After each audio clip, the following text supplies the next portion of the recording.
Hello students. तो इस video में हम लोग करेंगे क्लास 8 का chapter 2 microorganisms friend and foe का अगला पार्ट, जिसमें हम लोग पढ़ेंगे uses of microorganisms, harmful effect of microorganisms और नाइट्रोजन फिक्सेशन के बारे में।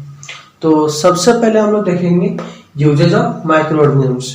माइक्रोऑर्गेनिजम्स का कहाँ यूज होता है उसके बारे में देखेंगे। तो सबसे पहला है क्या, they are used in the production of curd, bread, cake. यानी माइक्रोऑर्गेनिजम्स का यूज किया जाता है कहाँ पे, दही बनाने में, ब्रेड बनाने में, केक बनाने में। ओके। अगला है क्या, they are used for the production of alcohol. और माइक्रोऑर्गेनिजम्स का ही यूज करते हुए अल्कोहल भी बनाया जाता है। जिस प्रोसेस को कहा जाता है, अल्कोहल बनाने का प्रोसेस को कहा जाता है फर्मेंटेशन। फर्मेंटेशन कहा जाता है इस प्रोसेस को। ओके। अगला है, bacteria are used in the product preparation of medicine. यानी कुछ कुछ बैक्टीरिया यूज किया जाता है, यूजफुल बैक्टीरिया उसको यूज किया जाता है किसमें, मेडिसिन बनाने के लिए। Leguminous bacteria increase the soil fertility bye fixing nitrogen and help in agriculture practice. Agriculture यानी कुछ ऐसे, मतलब जो लेगुमिनस बैक्टीरिया है वो क्या करता है, नाइट्रोजन, जो एटमॉस्फेयर का जो नाइट्रोजन है उसको यूजेबल फॉर्म, नाइट्रोजन का यूजेबल फॉर्म में कन्वर्ट करके प्लांट के द्वारा वो यूज किया जाता है। यानी एग्रीकल्चर में भी हम लोग को क्या, माइक्रोऑर्गेनिजम्स यूज करता है, हेल्प करता है हम लोग को। Microorganisms are used to make vaccine. यानी माइक्रोऑर्गेनिजम्स का यूज किया जाता है किसमें, वैक्सीन बनाने के लिए। जो छोटा बच्चा लोग को जो वैक्सीन दिया जाता है, या फिर जो किसी भी चीज, किसी भी बीमारी के लिए जो वैक्सीन जो बनाया गया है, वो क्या होता है कि उसमें मतलब नॉन लिविंग बोले तो वो नॉन लिविंग माइक्रोऑर्गेनिजम्स उसके शरीर में डाला जाता है, इंजेक्ट किया जाता है।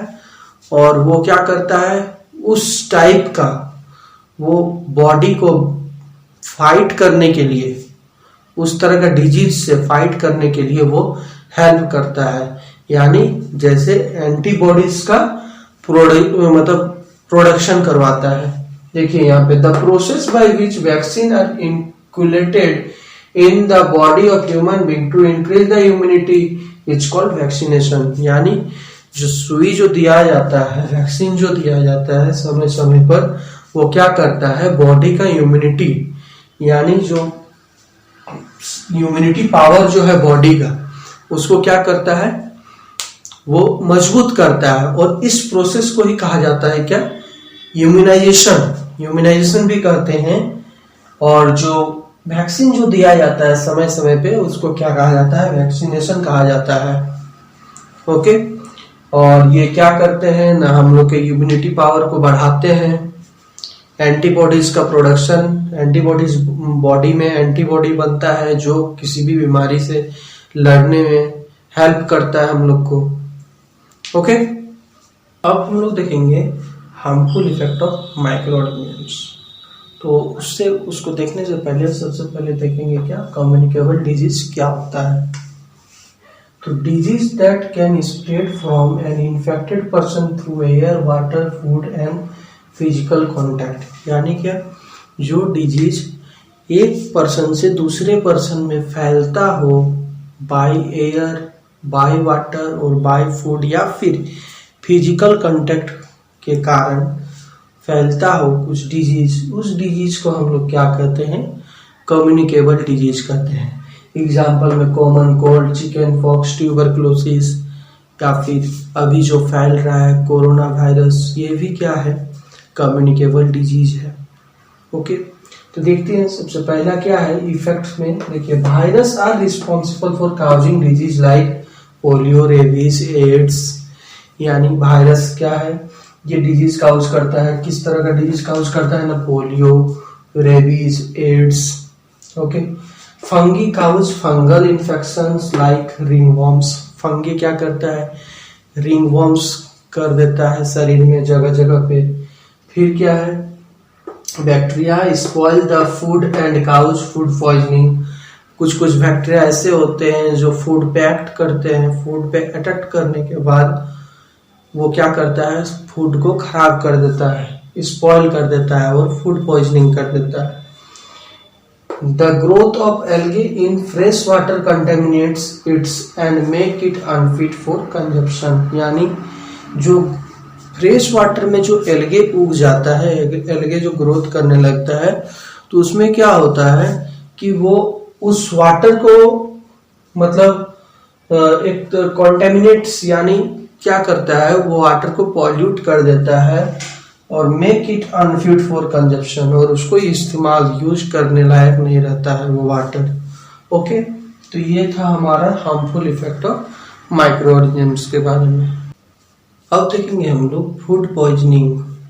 फूड पॉइजनिंग क्या होता है कि consumption of food impacted by some micro organisms caused food poisoning. यानी क्या एक खाना जो इन्फेक्ट कर रहा है, जो खाना माइक्रो ऑर्गेनिजम्स क्या करता है, इन्फेक्ट कर देता है यानी उसको खराब कर देता है, उसको यदि खाया जाता है तो जो होता है हम लोग को उसको क्या कहा जाता है, फूड पॉइजनिंग कहेंगे। Okay, reason of food spoiling food are, क्या क्या रीजन है खाना खराब हो जाना का, तो oxidation of food items by air, यानी वो क्या होता है, खाना हवा के संपर्क में आके वो ऑक्सीडेशन हो जाता है जिसके कारण वो खराब हो जाता है। डिकम्पोजिशन भी हो जाता है, decomposition bye micro organisms like bacteria है फंगी, क्या करता है खाना पे एक्ट करके उसको अलग अलग कर दिया जाता है। जैसे बैक्टीरिया अटैक कर गया मिल्क पे, और जैसे ही हम लोग मिल्क गर्म करने जाएंगे तो वो मिल्क फट जाता है, तो वो भी एक तरह का क्या होता है, स्पॉइलिंग ऑफ फूड होता है। ओके, कंडीशन क्या क्या कंडीशन रहता है सुइटेबल, जिसके कारण वो माइक्रो ऑर्गेनिजम्स उस जगह पे सरवाइव कर पाता है। देखते हैं उसको कि condition suitable for the growth of micro organisms on food stops, यानी क्या फूड के ऊपर, फूड स्टॉप्स में फूड के ऊपर कैसे करके वो माइक्रो ऑर्गेनिजम्स जिंदा रहते हैं, लाइफ सरवाइव करते हैं। जैसे ये मॉडरेटली वार्म टेम्परेचर, यानी क्या मॉडरेटली यानी नहीं गर्म ज्यादा और नहीं ठंडा, मॉडरेट मतलब टेम्परेचर में उन लोग सरवाइव करते हैं। मॉइस्चर रहना चाहिए और क्या हवा रहना चाहिए। ओके, अब हम लोग देखेंगे किस तरह करके फूड को प्रिजर्व किया जाता है। तो सबसे पहला है क्या कि addition of salt and sugar. तो हम लोग किसी भी फूड में कुछ कुछ फूड ऐसे रहते हैं जिसमें हम लोग सॉल्ट या फिर शुगर ऐड करने से हम उसको प्रिजर्व कर सकते हैं, यानी उसको हम लोग माइक्रो ऑर्गेनिजम्स का अटैक से हम लोग बचा सकते हैं। दूसरा है क्या drawing the substance and removing the moisture, क्या करते हैं सुखा देते हैं, एकदम पूरा ड्राई कर देते हैं सब्सटेंस को ताकि उसमें मॉइस्चर हट जाए और क्या उसमें माइक्रो ऑर्गेनिजम्स ग्रोथ ना कर सके। बाय बॉइलिंग से भी हम लोग क्या करते हैं माइक्रो ऑर्गेनिजम्स से फूड को प्रोटेक्ट कर सकते हैं। Pickles are preserved by uses of substance like oil and vinegars, यानी जो पिकल्स है उसमें हम लोग यदि प्रिजर्व करके रखना है तो उसमें हम लोग क्या डालते हैं, ऑयल डालते हैं या फिर विनेगर। अगला है canned into air tight container, यानी कुछ भी खाना जो रहता है उसको क्या किया जाता है, केन में डाल के एकदम एयर टाइट कंटेनर में पैक कर दिया जाता है। ठीक है, अब देखेंगे हम लोग नाइट्रोजन साइकिल को। तो जैसे हम लोग को पता है कि ये जो एटमॉस्फेयर में बहुत सारा नाइट्रोजन है, ये नाइट्रोजन को प्लांट यूज नहीं कर पाता है डायरेक्ट, ठीक है, वो उसको यूज करता है रूट के थ्रू, जिसमें उसको सॉइल से मिलता है जो नाइट्रोजन मिलता है उसको ही वो ये कर पाता है, यूज कर पाता है। ठीक है, तो यहाँ पे हम लोग देखेंगे नाइट्रोजन साइकिल को कैसे करके प्लांट के पास नाइट्रोजन आता है और फिर एटमॉस्फेयर में चल जाता है। ओके, तो सबसे पहले ये जो है एटमॉस्फेरिक नाइट्रोजन, ये क्या होता है, एटमॉस्फेयर में पाया जाता है जो नाइट्रोजन है उसी को बोला गया है atmospheric nitrogen. Lightning fixes nitrogen, यानी जब लाइटनिंग थंडरिंग जब होता है तो वो क्या करता है, एटमॉस्फेयर का नाइट्रोजन को वो कन्वर्ट करता है नाइट्रोजनस कंपाउंड में और वो सॉइल में डायरेक्ट मिल जाता है और वही सॉइल से फिर वो प्लांट यूज करता है। और प्लांट जब यूज करता है, प्लांट का बॉडी के अपर पार्ट्स में चल जाता है, फिर वो वाला नाइट्रोजन कहाँ चल जाता है, एनिमल खाता है तो उसके पास चल जाता है।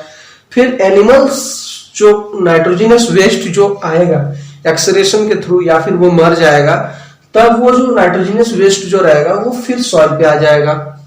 ठीक है, इस तरह के फिर से वो सॉइल यूज कर सकता है प्लांट। और एक क्या है, और एक तरीका है एटमॉस्फेयर का नाइट्रोजन को बदलने में, उसका कंपाउंड्स में, नाइट्रोजनस कंपाउंड्स में। तो सबसे पहला क्या है कि नाइट्रोजन फिक्सिंग बैक्टीरिया, कुछ बैक्टीरिया रहता है, वो क्या करता है, वो नाइट्रोजन को फिक्स करता है, यानी नाइट्रोजन को कन्वर्ट करता है किसमें, नाइट्रोजनस कंपाउंड में, और वो कंपाउंड फिर वो मिल जाता है सॉइल के साथ और वो फिर यूज किया जाता है प्लांट्स में। ओके, तो इसी के साथ ये जो चैप्टर था माइक्रो ऑर्गेनिजम्स फ्रेंड्स एंड फो खत्म हुआ। जिस किसी को भी यह वीडियो अच्छा लगा वो लाइक करें, सब्सक्राइब करें। धन्यवाद।